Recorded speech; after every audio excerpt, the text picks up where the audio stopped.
চেষ্টা করেছি। পরবর্তীতে অনেক সময় হওয়াতে ওখানে অনেক বর্জ্য আশেপাশে সাধারণ বর্জ্য এত বেশি হয়েছে যে বুলডোজার দিয়া সেই বর্জ্য সবাইকে গিয়ে আমাদের অংশটুকু প্রায় হয়েছিলাম যে আমাদেরকে একটু আপনারা হেল্প করেন, কিন্তু তারা ওই বুলডোজার দিয়ে আবার রাস্তা পরিষ্কার করে আমাদের দিয়েছে ঠিকই, সেখানে খরচ টরচ আমাদের এনজিও আমাদের দায়িত্ব মনে করি আমরা ওনাদের এই কাজটার সাথে সম্পৃক্ত ছিলাম। পরবর্তীতে হিরণটা শুরুতে একটু বলি, সেটা হলো যে আমরা যখন শুরু করি আমরা বলি যে তোরা এটা নিবি কেন, তো গাড়িতে নিয়েছে।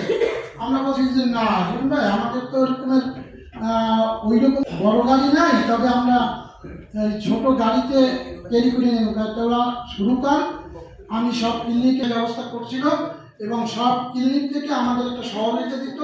এটা খরচের সার্ভিস চার্জ হিসাবে আমরা একটা বাজেট দিতাম তাদেরকে, সেই বাজেটকে তারা সব ক্লিনিক এলাকা রেট দিয়ে আমাদেরকে সহযোগিতা করতো। এইভাবে কাজটা এই পর্যন্ত চলে আসছিল।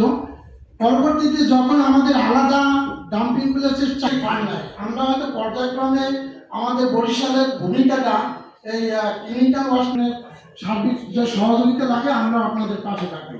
আমরা পরিবেশে গেলাম, ওই পরিবেশ থেকে আমাদের ওখানে যে ভদ্রলোক ছিলেন সহকারী পরিচালক উত্তর দিকে, ওইখানে একটা প্লেস দেখালাম, তারা সেটা সাজেস্ট করলো যে হ্যাঁ আপনারা এখানে করতে পারেন। আমরা সেখানে 25% জমি লিজ নিলাম এবং সেখান থেকে 15% একটা বাস করছি। কিন্তু পরবর্তীতে আমরা সিটি কর্পোরেশনের তারা ওই যে কাজটা 2022-এর আগে নিয়ে গেছে, তারপর থেকে তারা আমাদেরকে হ্যান্ড ওভার করার জন্য চিন্তা করেন, ইউজ করতেছে।